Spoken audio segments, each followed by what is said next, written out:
ಸ್ನೇಹಿತರೆ, ಮಹಾವಿಷ್ಣುವು ದಶಾವತಾರಗಳನ್ನ ಧರಿಸಿದ್ದಾನೆ ಎನ್ನುವಂತ ವಿಚಾರವನ್ನ ನಾವು ತಿಳ್ಕೊಂಡಿದ್ದೇವೆ.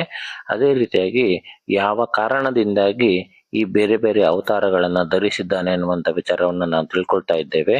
ಇವತ್ತು 6ನೇ ಅವತಾರವಾದ ಪರಶುರಾಮನ ಅವತಾರದ ಬಗ್ಗೆ ತಿಳ್ಕೊಳ್ತಾ ಇದ್ದೇವೆ.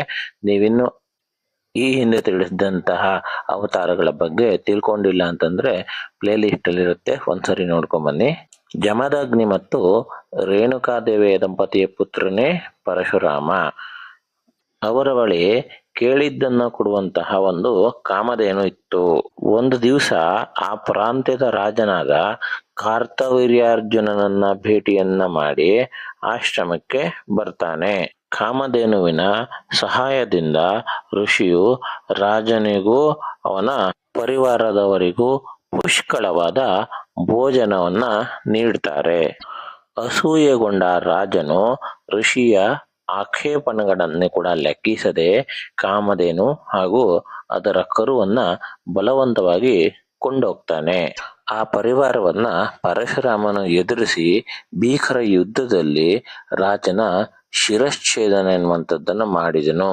ಸ್ವಲ್ಪ ಕಾಲದ ನಂತರ ರಾಜನ ಮಕ್ಕಳು ಪರಶುರಾಮನು ಆಶ್ರಮದಲ್ಲಿ ಇಲ್ಲದ ಒಂದು ಸಮಯದಲ್ಲಿ ಬಂದು ಜಮದಗ್ನಿಯ ತಲೆಯನ್ನ ಕಡಿದುಬಿಟ್ಟು ಹೋಗ್ಬಿಡ್ತಾರೆ. ರೇಣುಕಾದೇವಿಯ ಆಕ್ರಂದನಗಳನ್ನ ಕೇಳಿ ಓಡಿ ಬಂದ ಪರಶುರಾಮನು ತಂದೆಯ ಒಂದು ಮುಂಡವು ನೆಲದ ಮೇಲೆ ಬಿದ್ದಿರುವುದನ್ನ ನೋಡಿ ಕೋಪಾವಿಷ್ಟನಾದನು. ಅವನು ಮಹೇಶ್ಮತಿಪುರಕ್ಕೆ ಧಾವಿಸಿ ಕಾರ್ತವೀರ್ಯಾರ್ಜುನನ 100 ಮಕ್ಕಳನ್ನೂ ಸಂಹರಿಸಿದನು. ಅಲ್ಲದೆ ಕ್ಷತ್ರಿಯ ಕುಲವನ್ನೇ ನಿರ್ನಾಮ ಮಾಡುವುದಾಗಿ ಘೋರವಾದಂತ ಒಂದು ಪ್ರತಿಜ್ಞೆ ಎನ್ನುವಂಥದ್ದನ್ನ ಮಾಡ್ತಾನೆ. ಋಷಿಗಳಿಗೆ ಸಲ್ಲಬೇಕಾದ ಗೌರವಾದರಗಳನ್ನ ನೀಡದಿರುವ ದುರಹಂಕಾರಿಗಳಾದ ಕ್ಷತ್ರಿಯರನ್ನ ಎಚ್ಚರಿಸಿ ಶಿಕ್ಷಿಸುವುದೇ ಈ ಒಂದು ಅವತಾರದ ಉದ್ದೇಶವಾಗಿದೆ. ಸ್ನೇಹಿತರೆ, ನಾವು ಕೊಟ್ಟಂತ ಮಾಹಿತಿ ಎನ್ನುವಂಥದ್ದು ನಿಮ್ಗೆ ಇಷ್ಟ ಆದ್ರೆ ದಯವಿಟ್ಟು ಒಂದು ಲೈಕ್ ಮಾಡಿ.